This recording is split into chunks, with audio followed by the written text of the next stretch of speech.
Les vendeurs se sont fait démonter. 4 milliards de positions ont été liquidées sur ce rallye, les amis. Et si vous ouvrez Twitter, tout le monde raconte la même histoire. Le bottom est fait, le bull run est lancé, objectif 100 000, minimum. Sauf qu'il y a un détail que quasiment personne ne mentionne. Et il n'est pas des moindres. Ce sont des vendeurs qui ont été forcés à racheter leur liquidation sur ce mouvement. D'accord? Ce n'est pas du tout la même chose que des acheteurs spot. Il n'y en a pas eu autant qu'on pense des acheteurs spot. Donc aujourd'hui, pas d'opium, ni dans ce sens, ni dans l'autre. On va regarder trois choses. D'abord, ce qui vient vraiment de ce mouvement et pourquoi la vraie date à surveiller n'est pas aujourd'hui, mais le 9 septembre. Ok? Ensuite, on va regarder on-chain et je vais vous donner une statistique qui va vous choquer. J'espère que vous êtes prêts. Alors les mains qui vendent, il y a eu plus de 45 000 BTC qui ont été envoyés sur les échanges depuis le début du rallye, signe d'une belle prise de bénéfice. D'accord? Donc contrairement à ce que vous lisez sur Twitter, ils sont pas tous en train de racheter comme des malades, ils sont en train de mettre l'argent sur les échanges pour prendre des profits de leurs achats ici. Alors pas tous, mais voilà. Donc on va attaquer tout de suite avec le flux. On va commencer tranquillement avec le flux un jour. Alors en un jour, pour l'instant, pour le moment, on n'a toujours pas pété le sommet. Hein. Alors deux choses à comprendre. Il y a deux solutions. On peut soit ne jamais y aller et marquer un sommet descendant ici. Première option. Option 2, on peut faire une prise de liquidité, donc une mèche, ok, qui vient chercher ici et une clôture en dessous. Mettons ici par exemple une mèche là, une clôture ici. Et donc, ça sera une prise de liquidité d'order block. Et en clôture, quand on mettra par exemple en ligne, eh ben, on aura un sommet plus bas que ici, avec une redescente. Ok. Et dernière option, option haussière, on vient tout simplement déborder ici et clôturer nettement au-dessus. Si c'est cette option qui se passe, on aura bel et bien le sommet descendant, ce sommet ici protégé, cassé, qui nous relancera peut-être dans une dynamique haussière. Voilà pour le daily. Pour le 4 heures, c'est assez simple. Pour l'instant, il y a deux choses à surveiller. Alors le trade de hier que je vous ai proposé, il était nickel pour ceux qui l'ont pris. Je vous avais proposé hier ce trade-ci, on était par là, je sais plus, je vous avais dit vous mettez votre stop loss ici et vous jouez les 80, je sais pas combien. Donc pour l'instant on est en gain sur ce trade. Alors, il y a deux choses à savoir, on a pris la liquidité en bas du range et là on est en train de faire notre mouvement. Là on a pris la liquidité en haut une fois, deux fois, ok. La question c'est est-ce que si on réintègre ici, ce niveau ici, là c'est pas bon parce que on aura pris la liquidité en haut et on va faire ça très probablement, ok. Donc je vous conseille pour ceux qui avaient pris le trade hier de mettre votre stop loss à break-even. Comme ça si jamais vous avez pris votre trade ici, on fait ça, on perd pas d'argent. Ok, ça c'est dit. Donc en 4 heures pour l'instant, on peut toujours s'appuyer ici et repartir comme ça. Ok, donc on reste attentif. Est-ce que le prix vient ici? S'il réintègre le range, s'il réintègre vraiment comme ça, ok, ici réintégration, on peut se dire qu'on va plus bas. Voilà, c'est tout.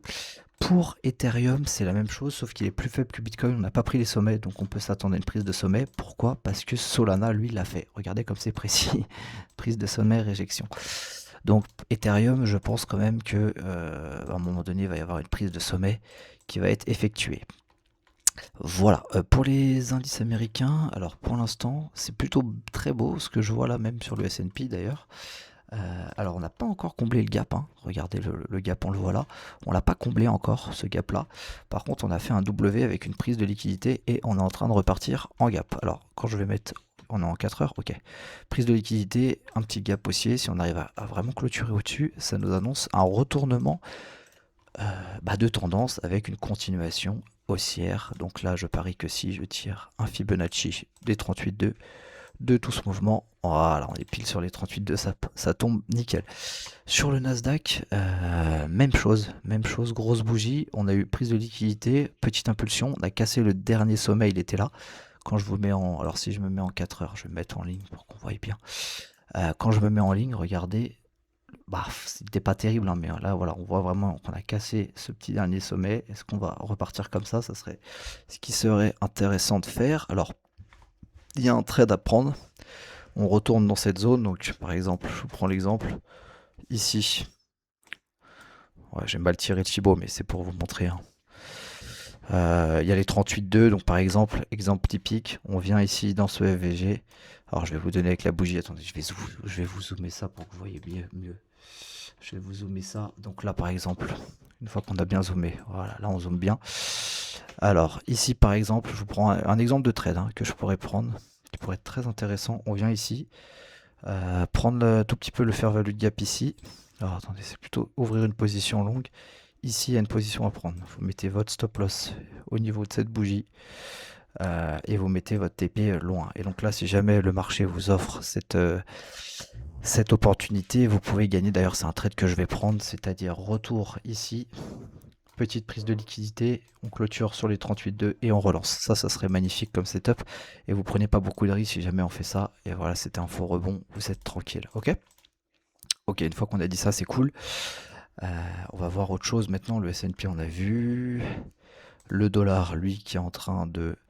Comme je l'avais prédit, c'est vrai que j'avais très bien prédit encore une fois sur le dollar, j'avais dit qu'on allait rebondir dans le FVG, regardez comme ça a été précis, on a bien rebondi dans le FVG. Alors j'ai décidé comme un gros mongol.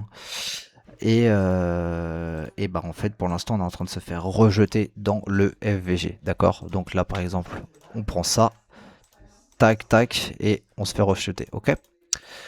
Ensuite, le pétrole, lui, qui enfin commence un petit peu à donner un peu de l'aile, donc pourquoi pas. Le VIX qui est toujours à 15, donc c'est plutôt bullish pour les markets. C'est juste que là, on voit le Bitcoin qui a du mal, alors que les indices commencent à remonter. Donc je pense quand même que le Bitcoin va déborder les sommets, au vu de ce que font les indices. Les indices m'ont l'air bien partis là pour repartir.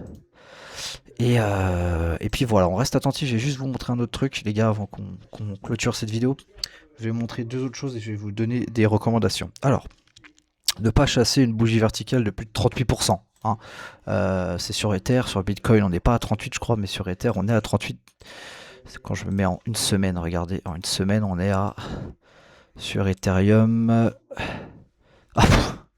60% c'est sur Bitcoin, alors on n'en est pas à 38 sur Bitcoin. Ah si, ouais, on a fait jusqu'à 38. Donc ne pas chasser cette bougie, c'est-à-dire ne pas vite longue ici, attendre soit une reprise des 80K, soit une clôture propre au-delà, donc dans le fair value gap pour pousser. Baisser le levier, je vous conseille, et sur les alts, faire attention parce qu'il n'y a pas d'argent qui est rentré. On a des inflows de stablecoin qui sont très faibles, donc c'est ce qu'on voit là. Stablecoin market cap, on n'a pas eu d'inflow, on a eu 2 milliards d'inflow, ce qui est très faible. Je vais juste vous montrer ça, inflow, on va se mettre en daily, voilà. On va vraiment zoomer et regarder. Sur les 3 dernières journées, on n'a pas eu d'inflow de stablecoin, donc faire très attention. Pour moi, c'est un rallye, encore une fois, foutage de gueule. Moi, je maintiens ce biais. Et les inflows qui commencent un peu à se diminuer, à stabiliser, ça reste des inflows importants, mais on va voir ce que ça donne dans les prochains jours. Mais ça reste un peu des inflows importants, donc on surveille. Et voilà, pour ça, la liquidation m'a brûlé, qu'il y a beaucoup de liquidation au nord. Donc je pense qu'on peut quand même déborder ces sommets. Voilà pour cette vidéo, j'espère que ça vous aura aidé. On se retrouve pour la prochaine. Ciao.